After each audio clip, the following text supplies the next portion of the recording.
As these elections continue across the country, the American people are faced with a very clear choice. We can elect a president who will lead us into more interventionist wars of regime change, or we can elect a president who will usher in a new era of peace and prosperity. It's with this clear choice in mind that I'm resigning as vice chair of the DNC so that I can strongly support Bernie Sanders as the Democratic nominee for President of the United States. You get to be the vice chair of the National Democratic Party because your party thinks you're going places. But once you get a gig like that, it comes with a price. You have to remain impartial in Democratic primaries, like, say, the big one going on right now between Hillary Clinton and Bernie Sanders. Congresswoman Tulsi Gabbard of Hawaii this weekend resigned her vice chair position at the DNC, in order to endorse Bernie Sanders for president in this Democratic primary. Now, as a very high-profile Democratic member of Congress, as a rising star in the Democratic Party, as an Iraq War veteran, this endorsement by Tulsi Gabbard is a very big deal for Senator Sanders. I think it's also a big deal for Congresswoman Tulsi Gabbard. Congresswoman Gabbard joins us tonight now for the interview. Congresswoman, thank you so much for your time. I really appreciate you being here tonight. Thank you for having me, Rachel. It's always great to talk with you. So, as vice chair of the DNC, you had to be impartial. You couldn't say what you felt in terms of your opinion between the two candidates. When did you come to the decision that you wanted to endorse Bernie Sanders more strongly than you wanted to stay at the DNC and keep to that agreement?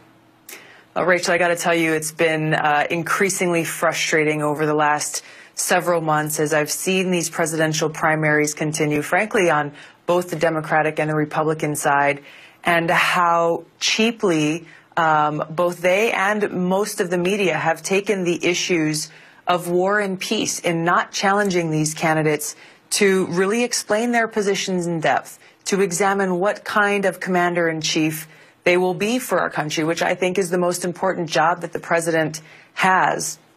So as I was going through this frustration and trying in my own way to insert these conversations to push the media to be more accountable for these candidates, it came to a point where I had to see where can I be most effective because there is so much at stake in this election. And that's why I endorsed Senator Bernie Sanders, because I know firsthand, during my first deployment to Iraq, I served in a medical unit where every single day I saw the high human cost of war.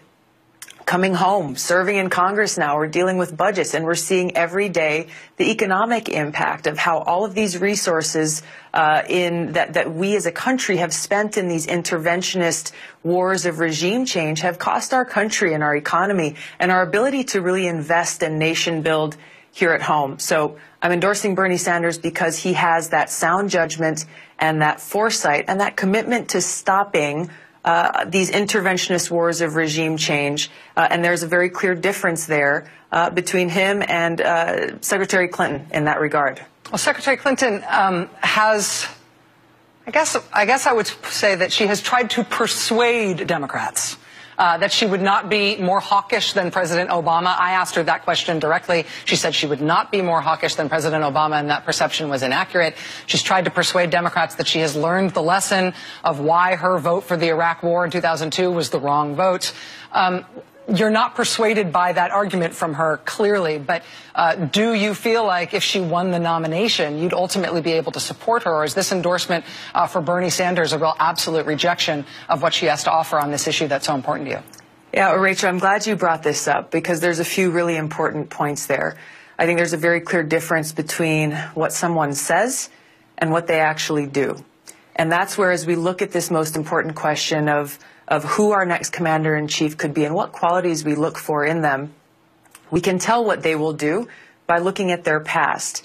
I have not heard Secretary Clinton actually apologize to my brothers and sisters in uniform, military families, for her vote for the Iraq War. She said it's a mistake and that she's learned from it.